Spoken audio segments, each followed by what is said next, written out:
Hoje aula de economia, 27 de abril. Vamos falar hoje sobre teoria monetária. Esperar o pessoal entrar aí para a gente começar. Boa noite, pessoal que está entrando. Boa noite, Lohane, Natália, boa noite. Jaqueline, boa noite. Dávila, Lucas, Iago.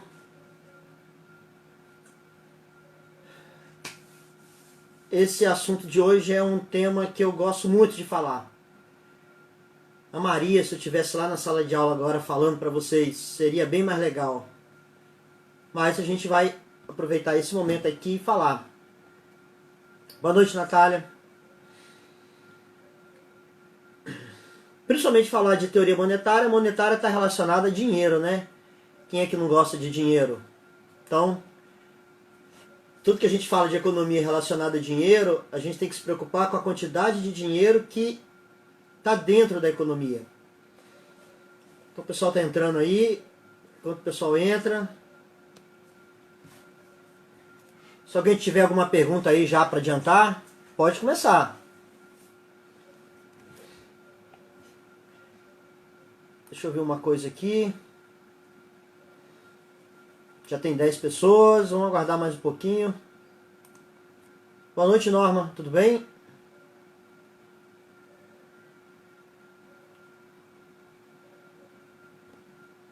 Matheus, boa noite.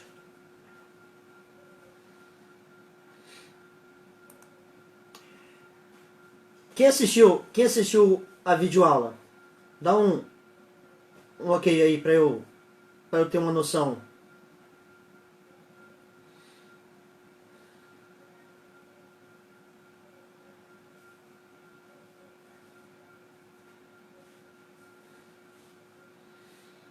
Opa, Jaqueline, a primeira pergunta. No cenário atual não temos o dinheiro circulando porque o comércio está fechado. Mesmo assim, se o governo colocar mais moeda no mercado, teria inflação? Bom, Jaqueline, ótima pergunta. Vamos lá. A gente viu em aulas passadas que o ciclo econômico funciona assim. Nós temos as empresas, elas precisam de mão de obra, que somos nós. Nós trabalhamos nessas empresas, elas nos pagam salário e com o salário nós compramos bens e produtos de outras empresas. Quando isso começa a rodar numa velocidade muito grande, significa que a economia está crescendo. Então as pessoas estão tendo emprego, estão tendo renda, com renda ela começa a comprar, comprando ela começa a demandar, as empresas começam a ofertar, e aí tem todo esse ciclo aí. Tá? O dinheiro fica circulando, Jaqueline. Então o dinheiro que eu tenho, eu abasteço no posto de gasolina, o posto de gasolina compra a gasolina paga o motorista que veio trazer a gasolina, e aí o dinheiro circula. O que está acontecendo agora, dentro da sua pergunta, é que nós não estamos saindo, então nós não estamos com esse dinheiro circulando. Eu vou dar um exemplo meu. Eu encho um tanque por semana, às vezes até mais, um tanque por semana. Desde que começou esse confinamento, eu deveria ter enchido o tanque aí 5 vezes, eu não enchi uma talvez. Então aquele dinheiro que eu tenho para pagar para encher o tanque, eu não paguei. E aí o posto de gasolina não recebeu, e ele não recebeu, e assim por aí vai. Então o dinheiro não circula, Jaqueline. Então no cenário que a gente está hoje, o dinheiro não está circulando, os comércios estão fechados, o shopping está fechado. Então assim, no domingo vamos lá no shopping chupar um sorvete, comer uma pizza, aí você vai lá e gasta lá um dinheiro, vamos no cinema. As pessoas não estão fazendo isso, então elas estão com o dinheiro guardado, aqueles que têm dinheiro, né? A ideia do governo colocar mais dinheiro no mercado significa que, quando eu falo colocar mais dinheiro, eu estou me referindo ao governo produzir dinheiro, fabricar dinheiro. Então a gente viu lá, Jaqueline, na videoaula, que nós temos aqueles M, né? O M0 significa o dinheiro que está em nossas mãos. O M1 significa o dinheiro que está no banco, mas não está correndo juros. Então esse M0, que é o nosso dinheiro que está em mãos, está guardado na sua casa. Você não está saindo, não está tendo forma para gastar ele. Quando a gente fala aí no governo colocar dinheiro, a gente está falando do governo fazer mais dinheiro, produzir mais dinheiro. Lá na videoaula eu mostrei a quantidade de dinheiro que circula na economia sexta-feira passada. O governo ele precisa ele precisa de pagar. Então para ele pagar, ele precisa de arrecadar. Para arrecadar, ele arrecada em impostos. E os impostos vêm de vários lugares, um deles é o imposto de circulação de mercadoria. Então as pessoas compram, uma parte desse imposto vai para o governo, outra parte vai para o Estado e assim vai tendo arrecadação. O governo também precisa de pagar, que nós chamamos de máquina pública. Então o funcionário público, o posto de saúde, a escola, tudo isso daí ela precisa de pagar. Como nós não estamos saindo, comprando, o shopping está fechado, não está aquecendo esse mercado, Jaqueline, significa que o governo está deixando de arrecadar uma boa parte daquilo que ele esperava arrecadar.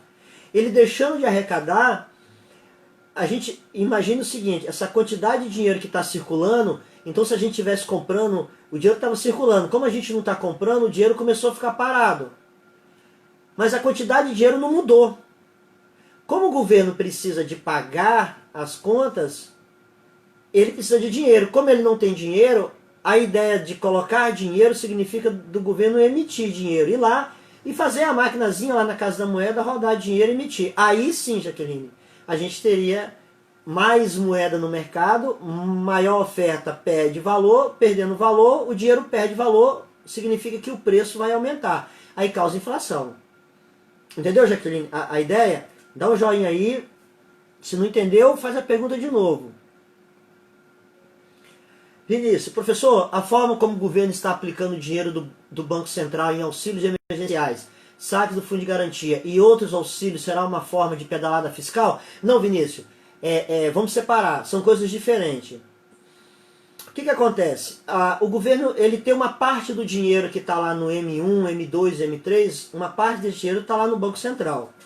Como as pessoas não estão tendo condições de ter renda, principalmente aquelas pessoas que trabalham por conta própria, o que o governo está fazendo? Ele está pagando parcelas de R$600 para esse grupo de pessoas. Algumas pessoas estão perdendo o emprego. Perdendo o emprego, vai solicitar o saque do Fundo de Garantia. Esse dinheiro está lá no governo. Aí o governo tem que pagar o Fundo de Garantia. Essas pessoas vão solicitar seguro-desemprego. O governo, então, tem que pagar seguro-desemprego.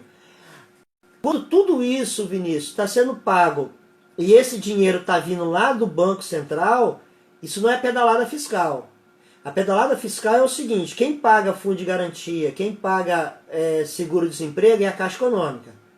Se por acaso a Caixa Econômica paga, o governo vai lá e repõe. Está lá naquele videozinho que eu mostrei.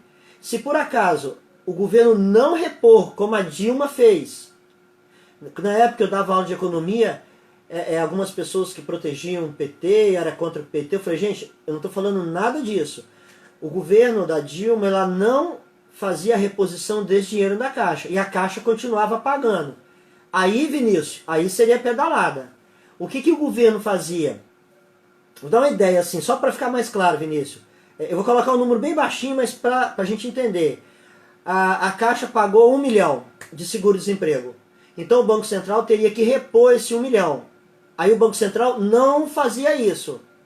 O que era registrado na contabilidade do Banco Central? Que ele tinha 1 milhão. Mas na realidade aquele 1 milhão, Vinícius, não era para estar ali, era para estar na Caixa Econômica. Aí nós chamamos de pedalada fiscal, porque ela mascarou o balanço do governo. Ela mascarou. Ela dizia que tinha tanto, mas na realidade não tinha, porque aquele dinheiro era para estar na Caixa Econômica ou no Banco do Brasil. Isso é a pedalada fiscal. Entendeu, Vinícius? Então, isso que o governo está fazendo hoje, o dinheiro que está sendo pago pela Caixa Econômica tem que vir do Banco Central. Se por acaso o Banco Central não repassar, aí sim, aí caracteriza uma pedalada fiscal. Mas sinceridade, com toda sinceridade, eu não acredito que nenhum governo vai fazer aquilo que a Dilma fez. É muita falta de planejamento. Eu acredito que nenhum governo vai ser tão, não vou dizer a palavra, mas tão irresponsável de fazer aquilo que o governo da Dilma fez. E aquilo é um crime de responsabilidade fiscal. Por isso que ela sofreu impeachment. Norma, só uma parte? Qual parte? Eu não entendi o que você falou aí. Vamos lá, mais alguma pergunta?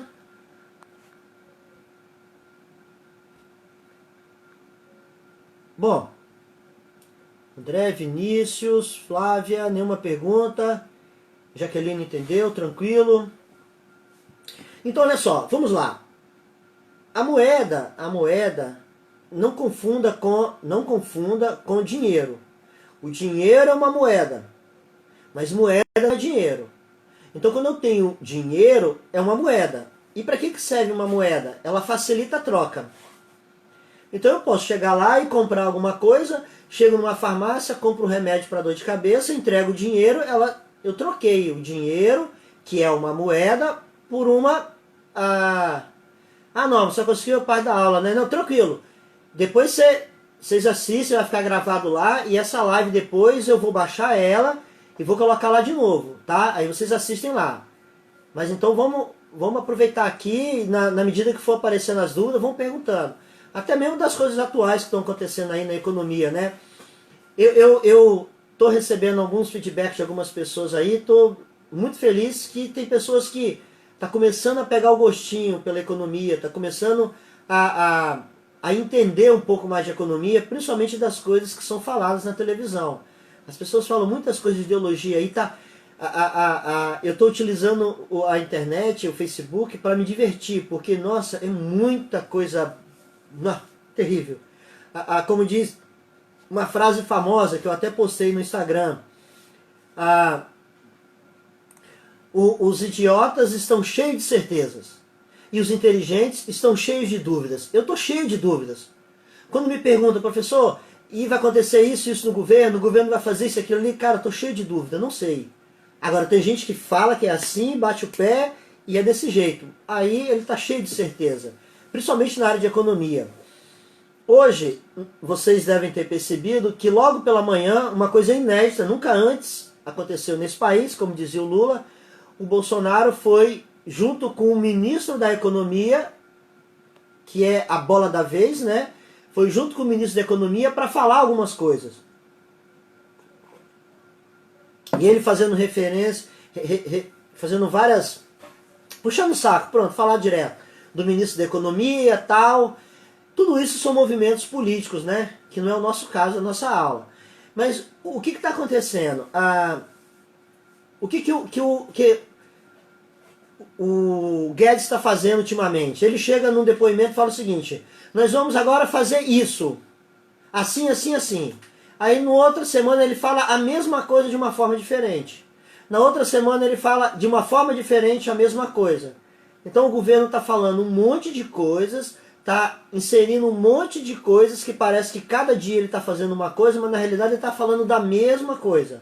E o Guedes foi hoje falar uma coisa que já foi falada há muito tempo, mas é uma estratégia política dele ter ido lá. Bom, mas aí, da pergunta que fizeram aí, o governo então tem que fazer o quê? Ele está dando uma ajuda de custo, uma ajuda de valores para pessoas que não têm condições de ter salário, que trabalham por conta própria, e aí é o que é mais engraçado. Para você ter direito a esse dinheiro, você tem que ter o seu cadastro, do seu PF, tudo direitinho. Aí pronto, criou o terror, porque um monte de pessoas, é que nós falamos que está na margem, não é que ele seja um marginal, mas ele está na margem, tá? Ele está na margem daquilo que é a documentação necessária para que uma pessoa tenha. Então essas pessoas não têm CPF, aí tem que regularizar CPF, aí com isso daí demora.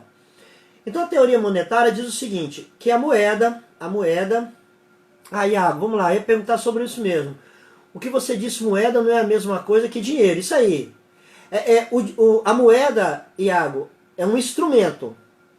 É um instrumento que serve para comparar valor. Então, o exemplo que eu dei. Você tem 2 lotes de 100 mil reais e você quer comprar um apartamento de 200 mil. Você pode trocar os 2 lotes de 100 mil por um apartamento de 200 mil, se o dono do apartamento tiver interesse. Repare que você comprou o apartamento, trocou com um lote, mas você não precisou de dinheiro. Entendeu, Iago? Então, o dinheiro é uma moeda, mas a moeda não é o dinheiro, são coisas diferentes. O dinheiro, o real que nós temos aqui, se você for nos Estados Unidos com o dinheiro, Iago, lá eles não vão aceitar. Mas se você for com alguma coisa que seja uma moeda, eles vão aceitar. Vou dar um outro exemplo assim bobo. Antigamente trocava, a gente usava aquele vale transporte de papel. Lembra que era transporte de papel? Você chegava lá no pão de ônibus, você estava lá, chegava um menino vendendo jujuba, ou paçoca, e falava, 3 jujuba por um vale transporte. Você trocava o vale transporte pela jujuba. O vale transporte não era dinheiro, mas era moeda, porque ele facilitava a troca. Você dava o vale transporte e pegava a jujuba. Ainda bem que acabaram com isso. Por que acabaram com isso? Porque o vale transporte é exclusividade do funcionário ir trabalhar, e não para ficar trocando por jujuba e paçoca. Então entendeu, Iago? A moeda ela serve para ser base de troca. A moeda ela serve para você guardar, para ter acesso a ela no futuro, para você fazer poupar. O dinheiro, você pode pegar dinheiro e guardar debaixo do colchão, daqui a um tempo talvez ele não tenha validade. Então ele serve para fazer troca, facilita a troca. Ele é uma unidade de conta, ele serve para comparar preços. Então,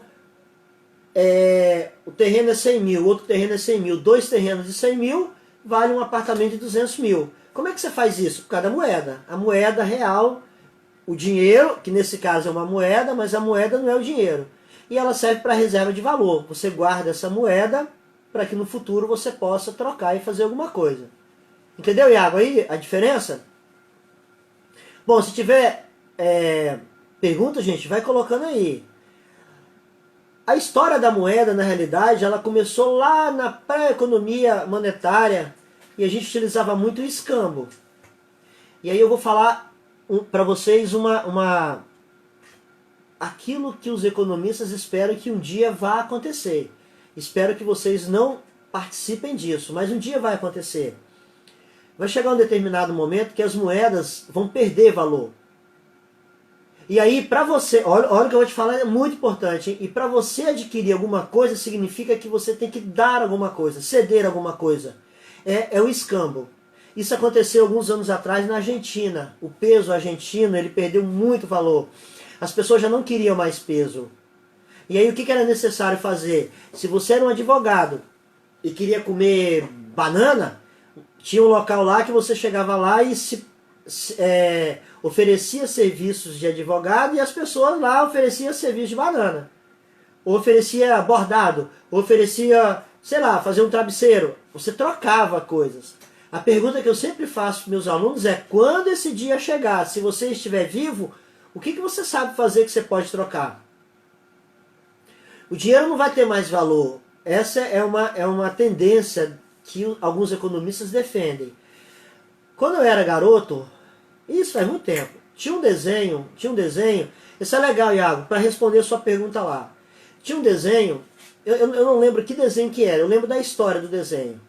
Que era uma escola, um monte de garoto, era desenho animado. E aí chegou na escola um álbum de figurinha. E aí esse álbum de figurinha, as pessoas começaram a comprar álbum de figurinha e começaram a trocar. Teve um menino lá que ele começou a fazer troca de figurinha e ele começou a obter figurinhas mais difíceis de encontrar. Mais difíceis de encontrar e maior demanda, o preço da figurinha aumentava. Então ele trocava assim, uma figurinha por 4 figurinhas de um outro tipo. Uma figurinha por 8 figurinhas de outro tipo. E ele começou a criar ali dentro da escola, ele começou a comandar as figurinhas da escola. Chegou uma hora que ele tinha tanta figurinha que ele ficou, para aqueles meninos da escola, rico. Ele ficou rico. Inclusive ele já tinha outros colegas dele que servia de guarda para proteger ele. Ele já tinha que ele pagava com as figurinhas.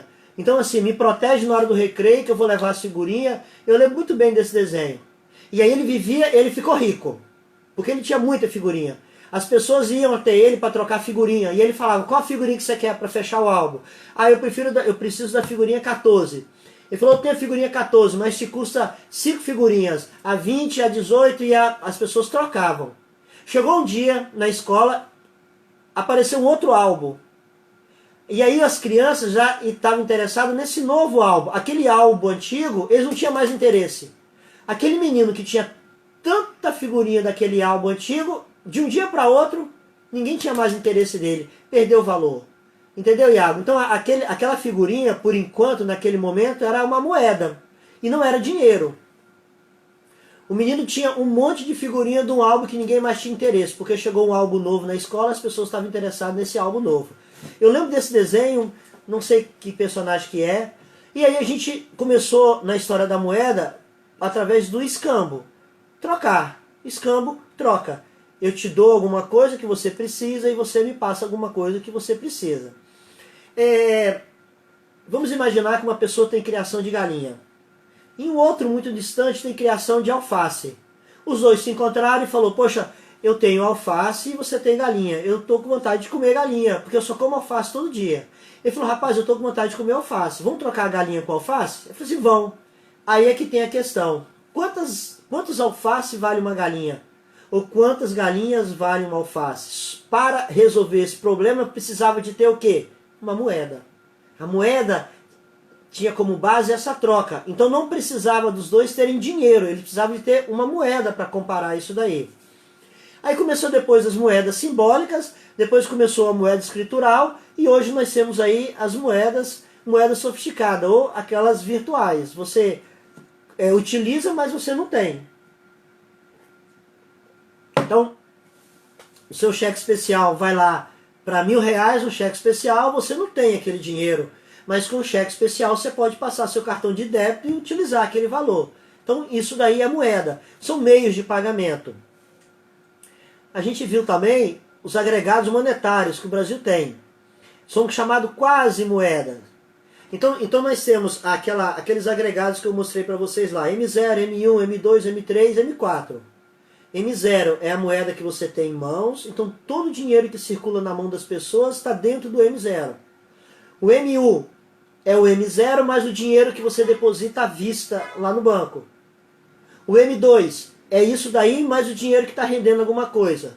O M3 são os fundos de renda fixa mais as operações de títulos federais.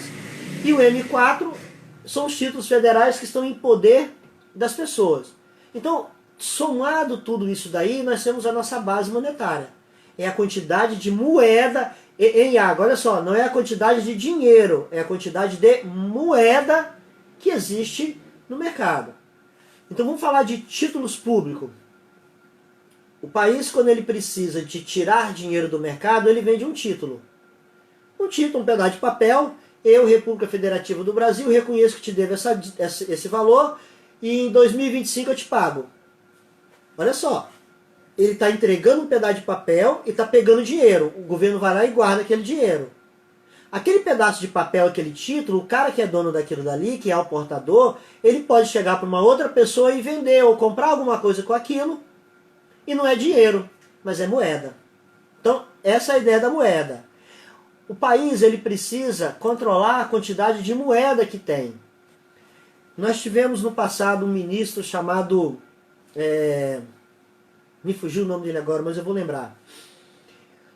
Foi a maior época de inflação que o país já teve. Ele falou o seguinte, Rui Barbosa, eu lembrei, Rui Barbosa. Rui Barbosa foi o ministro da Economia.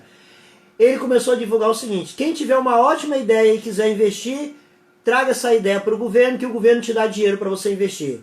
Olha a ideia dele. Se eu te dou dinheiro para você investir, você investe, vai trazer emprego, as pessoas vão ter dinheiro e aí a gente vai crescer. Ideia dele de jirico. Um monte de gente foi lá, mostrou as ideias, pegava o dinheiro e aonde que ele tinha esse dinheiro? Ele imprimia na Casa da Moeda e entregava para a pessoa. Ele aumentava a quantidade de dinheiro que estava circulando. O que acontecia com o dinheiro? Perdia valor. Foi a maior inflação que nós já tivemos.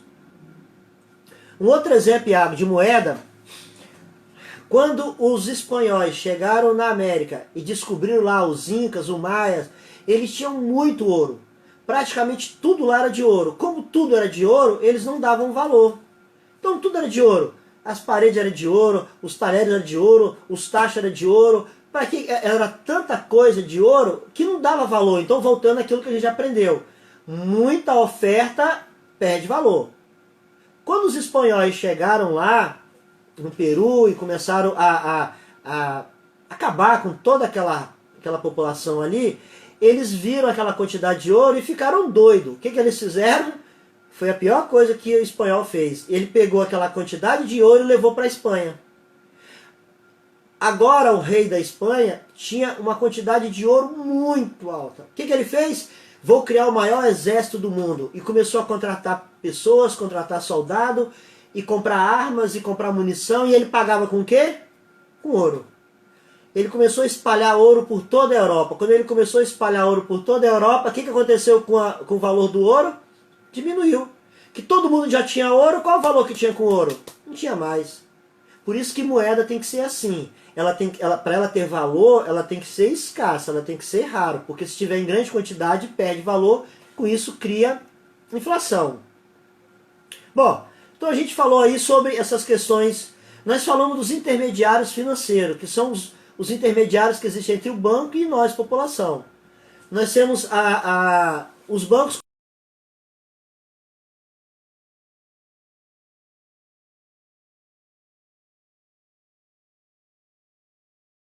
Temos, além dos bancos comerciais, nós temos os bancos públicos.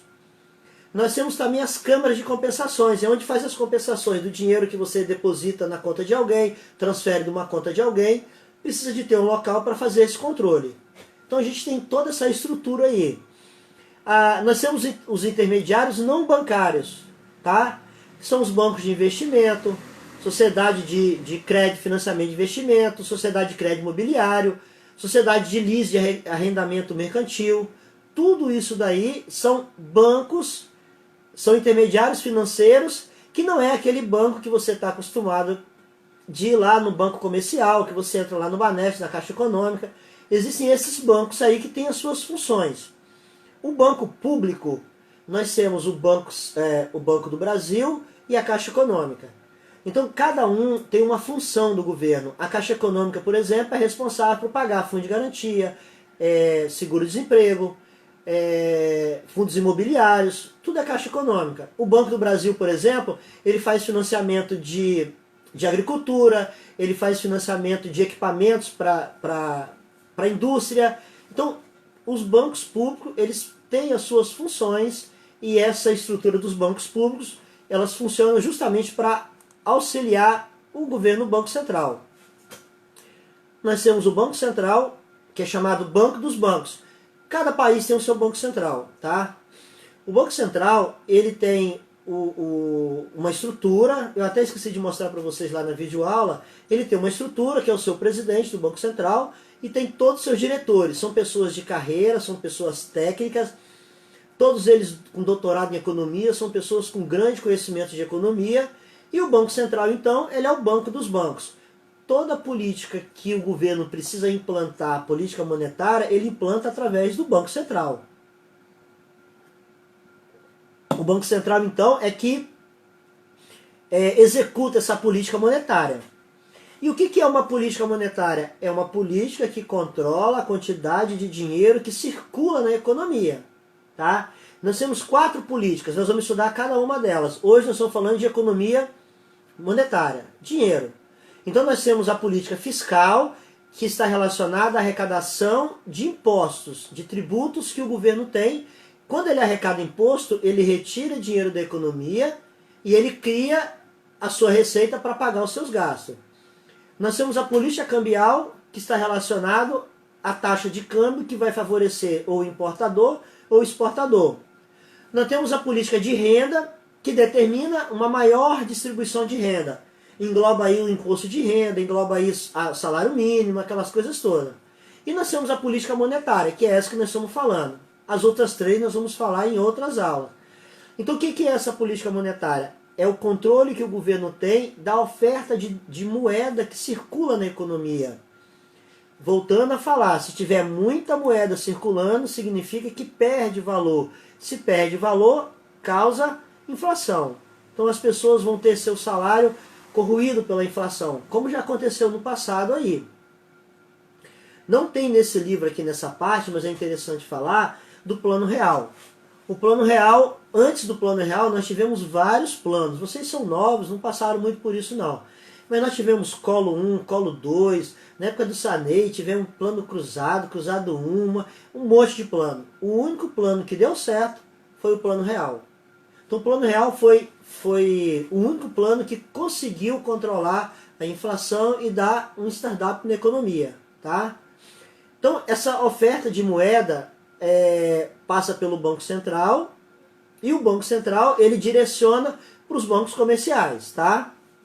Bom, o que a gente precisa de entender sobre essa questão de moeda? A gente não pode confundir moeda real com moeda estrangeira, do tipo dólar. A gente não pode confundir isso daí. Dólar a gente vai falar de mercado cambial. As reservas de câmbio no Brasil estão muito bem, obrigado. E por essas reservas estarem tão bem assim, a gente tem algumas políticas favoráveis ao atual governo. Mas nós vamos falar isso mais adiante. O que a gente precisa aprender hoje? O que eu vou falar agora na nossa aula são as coisas que vocês precisam falar na sua casa, falar para as pessoas que trabalham com vocês, falar para os seus familiares que vocês aprenderam e entenderam isso daqui. Vamos lá. Instrumentos de política monetária são os instrumentos que o governo utiliza para controlar essa quantidade de moeda. Primeiro, reserva obrigatória, chamado também de empréstimo compulsório. Então vamos lá. Você tem 100 reais com você, é o M0, lembra do M0? Está com você, é seu. Você vai lá no banco e deposita. Quando você deposita aqueles 100 reais no banco, ele passa a ser M1.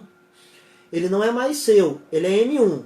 O dinheiro que está no banco, que você depositou, uma parte desse dinheiro, o banco é obrigado, por isso que é compulsório, ele é obrigado a mandar para o Banco Central. Por que o Banco Central faz isso? É a forma que o Banco Central tem de recolher dinheiro da economia.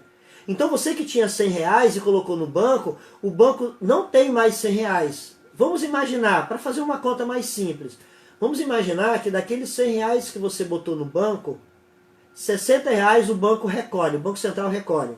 Não é esse percentual, mas só para facilitar e arredondar as contas. Aquele banco agora só tem 40. O que ele vai fazer com esses 40? Ele vai emprestar para alguém. Alguém pega esses 40 e deposita em outro banco. Quando depositou os 40 no outro banco, o Banco Central recolhe um pedaço. Vamos imaginar que ele recolheu 25. Aí sobrou 15. Aquele terceiro banco empresta o dinheiro para outra pessoa. Ele pega aqueles 15, deposita em outro banco.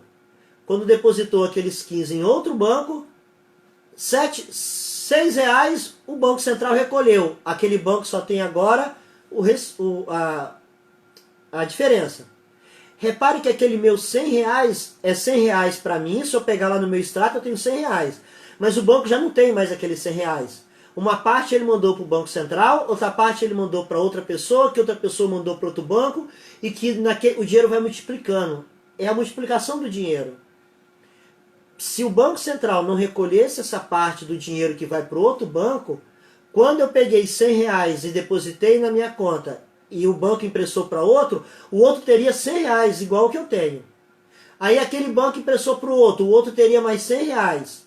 Cada um ia tendo 100 reais, pronto, ia multiplicar numa velocidade muito grande. Aumentava mês de pagamento, com isso aumentava a oferta de mês de pagamento, aumentava a oferta de moeda e com isso aumentava a inflação. Por isso que as reservas obrigatórias de compulsório, todos os dias, o governo recolhe uma parte para o Banco Central. E o que ela faz com esse dinheiro? Boa pergunta. Ela guarda. Lembra que eu contei para vocês do diamante que é retirado lá na África? Uma parte eles guardam, somente uma pequena parte eles vendem. Tá, mas o que o banco ganha com isso? O Banco Central troca com o banco comercial títulos. Então, ó, daqueles 100 reais você me dá 60 reais para cá e eu te entrego um título que vale 60 reais. Mas nenhum juros, sim, eu vou te pagar juros. Daqui a um ano eu te pago juros. E qual os juros que o Banco Central paga? A taxa Selic, que é a taxa básica de juros. É a taxa que o Banco Central se reúne a cada 45 dias para definir de quanto vai ser essa taxa. Por isso que os bancos recolhem ao governo e ele troca por um título. E o banco fica com aquele título. Não é dinheiro. Ele não pode emprestar para alguém aquilo. Uma outra política é a política de open market. O Banco Central vai lá. Muitas pessoas estão me enviando mensagens lá no Instagram. Professor, eu estou com tantos mil reais, eu preciso investir, eu quero tantos mil reais. Eu não sou analista de investimento, apesar de entender isso. Mas o serviço que eu presto é de processo de coach financeiro. Mas praticamente todas essas pessoas têm dinheiro na poupança. Gente, Não guarde dinheiro na poupança. Você está perdendo dinheiro. Mas, professor, o que eu posso fazer? Compre títulos públicos, compre títulos do governo. Essa é a operação do mercado aberto, chamado Open Market. O que você faz? Você tem dinheiro, você poderia demandar alguma coisa, gastar dinheiro. O que o Banco Central faz? Ele vai lá e emite título, toma. Aí você compra um título para daqui a 10 anos, para daqui a 15 anos. Aquele dinheiro que você pagou no título vai ficar guardado. Então é mais uma maneira que o governo tem de controlar essa circulação de dinheiro. Ela guarda no Banco Central. Aquela vez que roubaram aquele Banco Central lá no Ceará, alguns alunos falaram, professor, mas por que eles não pegam a sequência das notas? Porque aquele dinheiro que está lá no Banco Central não tem sequência de nota. É dinheiro que está espalhado, todo dia recolhido, é embalado e é guardado. É dinheiro tudo espalhado. Aqui no Espírito Santo, eu vou falar para vocês o segredo de é que eles guardam esse dinheiro. Ali no Banco Central, no centro da cidade, na agência do Pio 12 ali, fica ali embaixo, é no túnel subterrâneo. Fica até em frente ao posto de gasolina ali, perto da beira-mar, perto do centro da cidade ali, perto do Cine Glória ali. Fica reparando ali de tarde, todo dia de tardinha desce um monte de carro forte ali. Aquele carro forte está levando dinheiro, que ele está recolhendo dos bancos e está levando para lá. E lá é guardado lá embaixo, lá, as 7 chaves. Uma fortaleza que segura aquele dinheiro ali. Então, operações de open market é isso aí. A outra operação é a política de redesconto. Quando uma empresa vende e ela não recebe agora, quando ela vende, ela emite a nota fiscal e emite uma promissória. Essa promissória vai vencer, por exemplo, daqui a 30 dias. Aí o que a empresa faz? Ela vai até o banco e desconta. O que a empresa faz? Vai ao banco e desconta essa promissória. O que o banco faz então? Ela vai ao Banco Central e redesconta essa promissória. Então, por exemplo, ela te dá um desconto de um determinado percentual, ela vai no Banco Central e faz o outro desconto e o banco ganha dinheiro com isso. Só que o Banco Central ele recolhe aquela promissória para ele. Quando vencer a promissória, olha só, o cliente que ia te pagar não te paga mais. E nem paga ao banco. Paga para quem? O Banco Central. O que o Banco Central faz? Recolhe esse dinheiro também e guarda lá. É outra ferramenta que ele utiliza. Então só essas três. Open Market, compulsório, Open Market, política de redesconto. Bom, o que está... Eu vou falar mais adiante o que está acontecendo agora no mercado. Nesse exato momento, o que está acontecendo com o país? O governo Fernando Henrique ele começou com uma coisa chamada meta de inflação. Ele falou o seguinte, a inflação é 5% mais 2% a mais, 2% a menos. Então ela pode variar em torno de tanto. Hoje a meta de inflação está em 4%, com 1,5% a menos, com 1,5% a mais. Significa que a gente tem que trabalhar nessa meta de inflação. E eu mostrei para vocês na videoaula que o governo está conseguindo essa meta de inflação. Então praticamente a gente não tem inflação tão alta como nós tínhamos no passado. Nós é que estamos acostumados a reclamar, nós reclamamos muito. Você chega lá no supermercado, o tomate era R$12 um dia desse. Nossa, que absurdo, está muito caro. E as pessoas começam a reclamar, isso é normal. Mas quando tem queda de preço, ninguém reclama. Nossa, que absurdo, eu comprei a R$4, agora está valendo R$2. Nossa, você viu diminuir? Ninguém fala isso. A gente só tem percepção quando o preço aumenta. A inflação está caracterizada quando tem um aumento de uma cesta de coisas. Um monte de coisa. E aí está envolvido em alimentação, habitação, saúde, essas coisas todas. Educação. Então vamos imaginar o seguinte. As mensalidades de faculdades vão ter um aumento de 20%. Um aumento. Um exemplo. Espero que não, mas um exemplo. Aí esse aumento na faculdade vai ter uma influência na inflação do período. Por quê? Porque a educação tem uma parte do percentual da inflação total. Mas aí vem a pergunta, quem não está fazendo faculdade vai ter algum sofrimento por isso? Não. Então a inflação é uma coisa muito particular, eu falo isso. Eu tenho a minha inflação, cada um tem a sua inflação. Se a faculdade aumentar de preço ou diminuir de preço, para mim não tem nenhuma influência, porque eu não pago faculdade. vocês que pagam faculdade, vai ter uma influência. Se você paga plano de saúde, o plano de saúde teve um aumento, vai ser influência, você vai ter influência com relação a isso. Mas aquela pessoa que não tem plano de saúde, aquela pessoa que não paga faculdade, aquela pessoa, ele não vai ter influência tanto daquele valor de inflação. Então cada um tem a sua inflação. O governo trabalha hoje então com metas de inflação. Como é que funciona? Se a inflação está aumentando, o que significa isso? O dinheiro está perdendo valor. Tem mais dinheiro circulando. Ou nós vimos no vídeo que tem dois tipos de inflação. Inflação de custo. O que é inflação de custo? A cadeia produtiva aumenta custo. Aumenta custo de energia, aí eu vou repassar para o meu cliente. Aumenta custo de combustível, eu vou repassar para o meu cliente. Aumenta custo de matéria-prima, eu vou repassar para o meu cliente. Aumenta custo de mão de obra através da database, vou repassar para o meu cliente. Então, repare que o preço aumentou por questões de custo na cadeia produtiva. No governo Dilma, a inflação, a maior parte da inflação do governo da Dilma e do último ano do último governo do Lula foi inflação de custo. O governo aumentava-se muito aquilo que era de parte dele, principalmente energia e combustível. E aí os produtores repassavam. E a outra inflação é a inflação de demanda. É aquilo que nós aprendemos na aula passada. Quanto mais pessoas interessadas a comprar alguma coisa, o preço vai subir. É o caso do álcool gel agora. Então, para que a gente possa comprar alguma coisa, nós vamos em busca de moeda. Demandou moeda, se não tiver moeda, a moeda vai aumentar, significa que ela vai ter uma valorização. Mas se você for em busca de moeda e encontrar moeda, a moeda perde valor. O que o governo Lula fez? O governo Lula, no seu primeiro governo, ele aumentou o meio de pagamento. Ele facilitou as pessoas a comprarem. Então as pessoas começaram a comprar em carnezinho, comprar em 40 vezes, 50 vezes, 60 vezes. As pessoas começaram, quem não podia, começou a ter condições de ter carro, começou a ter condições de andar de avião. E aí era um troféu para o governo, né? Agora as pessoas mais pobres têm condições de ter acesso a essas coisas. O problema é que essas pessoas não tinham acesso a dinheiro, eles tinham acesso a meios de pagamento. E na hora, um dia essa conta tinha que chegar. E chegou no governo da Dilma, coitada. Chegou no governo dela. Coitada porque ela não teve condições de se preparar para isso daí. É a mesma coisa que você tem 4 cartões de crédito, cada cartão de crédito valendo R$1.000. Eu tenho 4 mil de cartão de crédito, você começa a comprar, daqui a pouco vai chegar os boletos para pagar. E aí as coisas vão ter que ser mais justas, mais apertadas. Então, a gente precisa ter essa teoria quantitativa da moeda.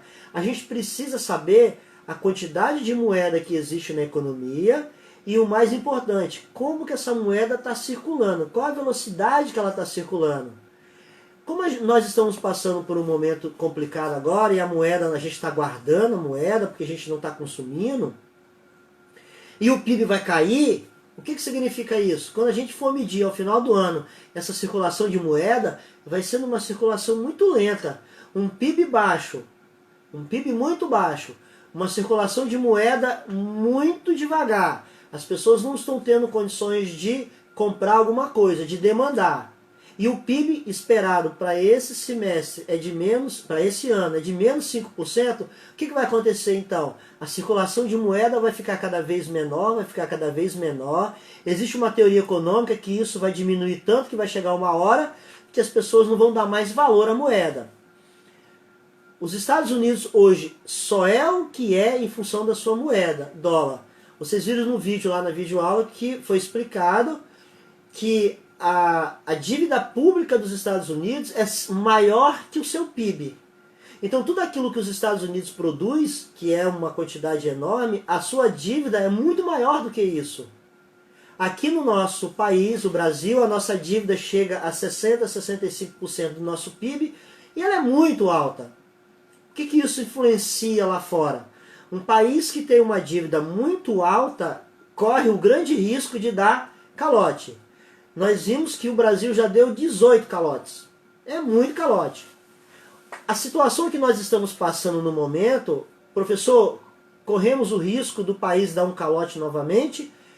Na sua dívida pública, sim. Por quê? Porque ela pode ter gastos muito altos e não ter condições de pagar. O que alguns economistas defendem? A emissão de dinheiro.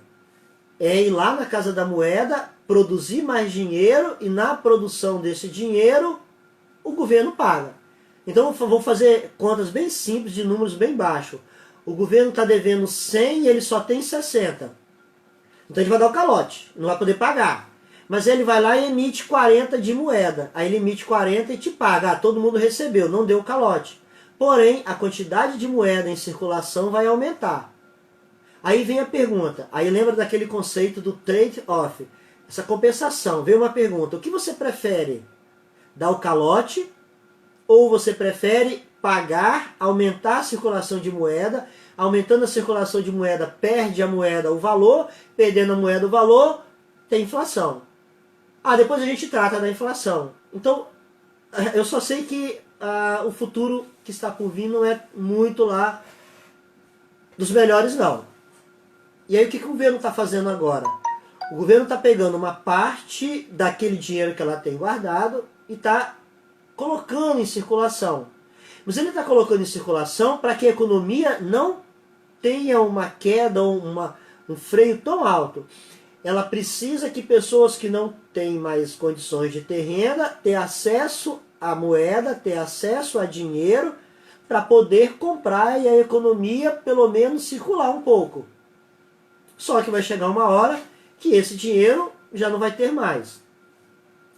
Sem levar em considerações questões políticas, mas foi aprovada no Congresso uma ajuda de uma verba considerável para os estados. E isso vai criar um rombo ainda maior nas contas públicas. Esse rombo criado nas contas públicas, o presidente começou então a criar uma campanha para questionar o presidente da Câmara, o presidente da República com o presidente da Câmara. O presidente da Câmara, não foi ele que votou esse aumento de gasto do governo federal para os estados. Quem fez isso foi os deputados, foi o seu deputado. Agora, se coloque no lugar do deputado. Você é um deputado do Espírito Santo, você está lá. Vamos votar agora uma ajuda de custo para o nosso estado do Espírito Santo. Você vai votar contra ou a favor dessa ajuda de custo? Pela lógica, pela ideia cartesiana, é óbvio que você vai votar a favor. Já que todos os deputados pensaram assim, o que aconteceu? Aumentou muito esse rombo nas contas públicas, porque foi aprovado, então, uma quantidade de dinheiro considerável para os estados. Isso pode ir para o presidente, ele pode barrar, sancionar, e depois ele pode voltar para o Congresso. Então, essa briga de Congresso e governo se dá muito em função disso daí. Mas as pessoas não conhecem, começam a levar pelo lado partidário, pelo lado da ideologia. Nós vimos também na videoaula que o governo ele tem o seu orçamento, ele faz o seu orçamento. Ele manda esse orçamento para o Congresso, o Congresso aprova, aí tem as brigas, as emendas, o deputado quer colocar lá para levar mais dinheiro para o Estado, aquele deputado que é mais chegado ao governador e ele tenta puxar mais dinheiro para o Estado para fazer determinada coisa, para fazer uma obra. Essa é a função dos deputados lá. E aí eles aprovam esse orçamento. O orçamento que foi aprovado no governo Bolsonaro para esse ano já tinha um rombo. Com isso que nós estamos passando agora, esse rombo aumentou. Ah, professor, você está dizendo então que o governo não tinha condições de pagar as suas contas? Não teria condições de pagar. Agora piorou mais ainda. Mas então o que ele poderia fazer? Ele vai rolar a dívida. Então eu estou te devendo, eu não te pago, mas vamos fazer dessa dívida uma nova dívida, e aí vai rolando, vai jogando a dívida lá para frente. Nós vimos lá na videoaula que essa dívida nos últimos anos caiu consideravelmente. O percentual da dívida em relação ao PIB caiu consideravelmente. O problema desse ano é que o PIB vai cair e a dívida vai aumentar. E aí a gente passa a ter aumento de risco, os investidores passam a não querer mais, vai diminuir esse investimento no país, que já diminuiu muito, principalmente pelas políticas do governo atual, com relação ao meio ambiente, por exemplo. Os investidores lá fora, eles não investem em países que não têm uma política séria de meio ambiente, que é o nosso país, no caso, não tem essa política. Muitos investidores tiraram o seu dinheiro daqui do país e essa fuga de dinheiro faz com que as nossas reservas cambiais tenham uma queda, que a gente vai falar isso mais adiante. Bom, para eu continuar, alguma pergunta das coisas que eu falei? Escreve aí uma perguntinha aí, escreve alguma coisa que está acontecendo agora no país, para eu começar a falar um outro assunto. Eu queria ver se alguém tinha alguma dúvida, alguma coisa, que é uma dúvida que você escutou em algum lugar, que as pessoas falam lá, que você quer saber. Coloca aí, gente, uma dúvida aí. Poxa, eu sou doido para responder dúvidas. Adoro dúvidas, porque eu respondo fazendo outra pergunta. Tá tudo tranquilo então? Então dá um joinha aí se está tranquilo. Se tem dúvida, coloca aí. Se não tem dúvida, dá um joinha para eu entender que vocês compreenderam essa parte da matéria. Bom, para a gente finalizar então, a moeda, ela serve para troca, ela serve para comparar valor, e uma moeda não é dinheiro, mas dinheiro é uma moeda. O governo precisa controlar essa quantidade de dinheiro que está circulando, e esse controle de dinheiro que está circulando, ele tem várias ferramentas. Então, o que ele está fazendo com essas ferramentas? Ele está recolhendo essa moeda. O que está acontecendo no Brasil agora? Nós estamos tendo inflação pequena, inflação baixa. E beleza, Norma, Jaqueline, Natália, nós temos inflação baixa, nós estamos com a taxa de juros baixa, nós estamos com rombo nas contas públicas e nós estamos passando agora por um problema muito sério. A grande questão que o mercado espera é que o governo tome decisões com relação a isso. A questão é que o tempo está passando e o governo não está tomando decisões concretas. Eu lembro, umas 3 semanas atrás, o ministro da Economia veio a público 3 vezes em seguida. Das 3 vezes ele falou a mesma coisa. Então, o governo atual, eles estão fazendo uma puxadinha daquilo que a Dilma fez no chamado PAC lá, lembra? Do crescimento econômico. O governo está fazendo a mesma coisa. A gente não tem uma diretriz daquilo que o governo pode fazer para resolver a situação atual. A gente não tem uma luz lá na frente. O que o mercado percebe, quando você lê os relatórios dos bancos, é que o mercado não está tendo uma credibilidade no ministro da economia atual. E para resolver isso daí, o que o Bolsonaro fez? Hoje ele foi junto com o seu ministro, nunca fez isso, de manhã, e chegou lá e botou o ministro para falar, falou que o ministro é o homem da economia, é o homem que vai decidir pela economia do país. O problema é que o mercado, quando eu falo mercado, gente, são os agentes que trabalham no mercado. É o investidor, é o banco, é o comerciante, é o cidadão, não estão confiando, não estão tendo confiança naquilo que o presidente está falando, muito menos aquilo que o seu ministro está falando. É percebido que ele está perdido com relação às coisas que está relacionada a esse plano. E aí o plano é cheio de puxadinha. Primeiro começou com R$200, depois começou com 600, depois foi uma vez, depois foi em 2 vezes, depois foi em 3 vezes. E não tem cada semana é uma coisa diferente. Isso cria um certo tumulto na economia. E os investidores vão fazer o quê? Vão esperar, vão tirar o seu dinheiro daqui e vão esperar o que pode acontecer aí na economia atual. Bom, nossa live está finalizando. Iago, professor, você vai postar atividade toda semana, né? Sim, Iago. Bem lembrado, gente. Tem que ter muita paciência. Muitas pessoas estão me mandando mensagem pelo Instagram, fazendo perguntas de coisas que estão na videoaula e na live. Perguntas do tipo, professor, qual é a atividade que é para fazer? Professor, quando que é para postar a atividade? Professor, qual é a aula que você explicou tal coisa?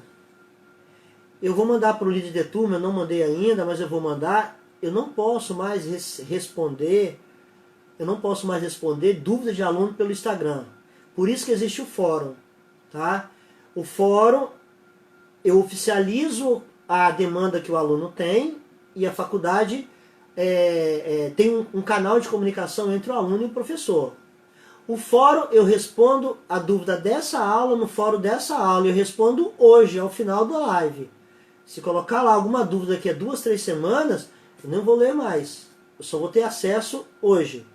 E aí, Iago, ao final desse capítulo tem lá 10 perguntas. São essas perguntas que vocês vão fazer e vão postar até domingo. Chegou domingo, 23 horas e 59 minutos, fechou, não adianta mais. Tem gente que está me mandando depois, eu mudei a postagem 3 vezes da data, joguei para frente. Mesmo assim, tem gente que está me mandando, professor, não consegui postar, não posso fazer nada, gente. Então, aquilo que nós vimos hoje, a videoaula, por exemplo, eu olhei lá agora, 10 pessoas acessaram a videoaula. 10 pessoas. Então, Iago, toda semana vai ter, e cada semana meio pontinho, meio pontinho, meio pontinho. E aí vai ter a somatória. Então a aula de hoje posta até domingo, vai ser sempre assim, a aula da segunda posta até domingo. Passou de domingo, já era, e aí a gente não vai mais, não tem como postar mais aquela atividade. Entendeu, Iago? Dá um joinha se você entendeu, se eu respondi. E aí no final desse capítulo tem lá 10 perguntinhas que são tudo simples. Define moeda, qual a função da moeda, o que é uma quase moeda, quais são os agregados da economia, qual a função dos bancos, o que é a demanda por moeda, tudo isso daí tá bem tranquilo lá. Bom, o tempo está finalizando aqui, agora mesmo, daqui a 2 minutos vai finalizar a live. Essa live eu vou baixá-la agora mesmo, vou colocar lá no YouTube. Hoje eu recebi no Instagram, professor, onde é que eu encontro os vídeos da sua aula? Eu não sei, deve estar perdido. Aonde encontro os vídeos da minha aula? Isso, Lohane, a partir de hoje, dessa aula, já é para o segundo bimestre, tá? Então o primeiro bimestre é aquele trabalho que eu passei, que é em grupo, somado a esses pequenos trabalhos, e agora começa o segundo trabalho agora, o segundo bimestre agora, somado a um outro trabalho que eu vou passar para entregar lá na frente quando a faculdade passar o calendário, tá? Lohane, as perguntas de 1 a 10, sendo que na 10 tem letra A, B e C. Aquele mesmo esquema, gente. Responde à mão, escaneia e coloca lá. Tem gente que fez em 4 páginas, escaneou 4 páginas, na hora que foi colocar, lá só recebe um arquivo. Poxa vida. Eu mandei para vocês até pela líder um site que são coisas assim, normal da internet, mas as pessoas não conseguem captar, tá? Então, essa aula de hoje sobre moeda, falamos hoje sobre como é que o governo controla essa moeda. Eu espero que vocês tenham condições de falar isso, conversar isso com alguém, explicar isso para alguém, tá? E agora mesmo eu vou baixar esse vídeo, enquanto isso eu vou lá no fórum, ver se tem alguma pergunta lá no fórum. E por favor, não me mande mais pelo Instagram, porque eu não posso mais responder. Eu preciso oficializar esse atendimento dado ao aluno lá no fórum. Tranquilo? Temos dúvidas aí? Se tiver, fale, porque vai finalizar agora mesmo ele fecha sozinho lá, ele vai finalizar agora mesmo a live. Agora mesmo eu baixo essa live e posto lá. Tranquilo? Ninguém tem dúvida? Se não tiver, dá o joinha, e se tiver, coloca a dúvida aí.